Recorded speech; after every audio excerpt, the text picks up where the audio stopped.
Hello, welcome to my channel. ఈ వీడియోలో మనం సర్వైకల్ సర్క్యులేజ్ అంటే ఏంటో తెలుసుకుందాం.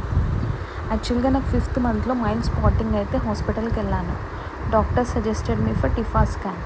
టిఫా స్కాన్ చేశాక దానిలో నా సర్విక్స్ మెజర్మెంట్ వచ్చేసి 2.4 సెంటీమీటర్ వచ్చింది. మీరు చూడొచ్చు ఇక్కడ. అయితే షార్ట్ సర్విక్స్గా డిటెక్ట్ చేశారు. అదర్ అనామలీస్ అన్నీ నార్మల్గా ఉన్నాయి, బట్ సర్విక్స్ ఒకటి షార్ట్గా ఉంది. సర్విక్స్ షార్ట్ ఉండడం వల్ల it cannot bear a weight of baby. So మనకి అర్జెంటుగా సర్క్యులేట్ చేయాలి అని సజెస్ట్ చేశారు డాక్టర్.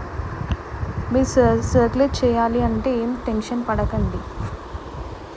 సో సర్క్యులేజ్ అనేది not a big procedure. It just takes only 15 minutes. Depending on the procedure వాళ్ళు మనకి ఏ సర్క్యులేట్ చేయాలో డిసైడ్ అవుతారు. మెక్డొనాల్డ్స్ అలా ఉంటాయి.